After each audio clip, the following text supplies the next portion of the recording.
गणेश गीता 5वां अध्याय योग वृत्ति की प्रशंसा।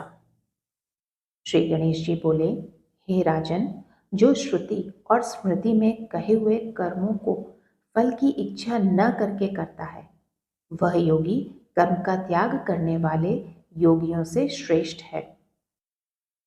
हे महाभुज, मेरे मत में योग प्राप्ति के निमित्त कर्म ही कारण है। योग सिद्धि की सिद्धि के निमित्त शम और दम ही कारण है।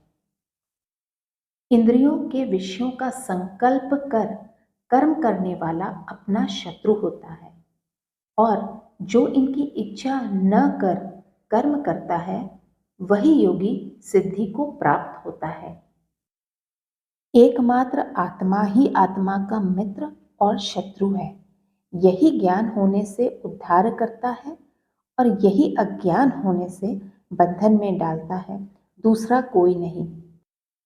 मान अपमान, सुख दुख, बंधु साधु, मित्र अमित्र, उदासीन द्वेषी, मिट्टी के ढेले और सुवर्ण इत्यादि में समान बुद्धि रखने वाला जितेंद्रिय विज्ञानी जितात्मा सदा योग का अभ्यास करता रहे, जब तक कि उसको योग की सिद्धि न हो जाए। जो संतप्त हो, श्रांत हो, व्याकुल, शुद्धित अथवा व्यग्रचित हो, वह योगाभ्यास न करे। अति शीतकाल अथवा अति उष्ण काल, अग्नि, वायु और जल की अधिकता वाले देश में, जिस स्थान में ध्वनि अधिक हो, जो टूटा फूटा हो, गोष्ठ, अग्नि के निकट, जल के निकट, कूप के निकट, शमशान, नदी, दीवार के निकट, जहाँ शुष्क पर्ण का शब्द सुनाई पड़ता हो, चैतन्य वृक्ष के नीचे, वल्मीक अर्थात बांबी वाले स्थान में और पिशाच आदि से युक्त स्थान में योग ध्यान परायण योगी योगाभ्यास न करे।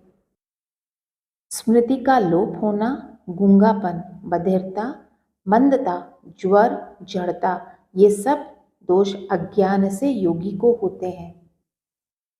योगाभ्यासी को ये सब दोषपूर्ण स्थान त्याग देने चाहिए। ऐसा न करने से अवश्य स्मृति लोप आदि दोष होते हैं। अतः उपर्युक्त स्थानों में योग साधन न करें। हे राजन, योगी सदा थोड़ा भोजन करे, बिना भोजन किए भी न रहे, न बहुत सोए न बहुत जागे। इस प्रकार सदा योगाभ्यास करने से सिद्धि को प्राप्त हो जाता है। संपूर्ण इच्छा और कामनाओं का त्याग करके थोड़ा भोजन करे, जागरणशील हो, बुद्धि से सब इंद्रियों को वश में करके शनः शनः शांति को प्राप्त हो। जिस जिस स्थान में मन जाए उस स्थान से उसे खींचे और धैर्य से उसे अपने वश में करे, क्योंकि वह महाचंचल है। योगी सदा इस प्रकार करने से परम शांति को प्राप्त होता है और वह संसार में अपनी आत्मा को और अपनी आत्मा में संसार को देखता है। योग से जो मुझको प्राप्त होता है उसको मैं आदरपूर्वक प्राप्त होता हूँ, और जो मुझे नहीं छोड़ता है उसको मैं नहीं छोड़ता हूँ तथा संसार से मुक्त कर देता हूँ। सुख दुख, द्वेष शुद्धा, संतोष और तृषा, इनमें जो आत्मा के समान सब प्राणियों को देखता है, जो मुझ सर्वव्यापी को जानता है और जो केवल मुझ में संलग्न है, वह जीवन मुक्त है और वह त्रिलोकी में ब्रह्मादिक देवताओं के द्वारा नमस्कार करने योग्य है। वरेण्य बोले, हे भगवान, इन दोनों प्रकार के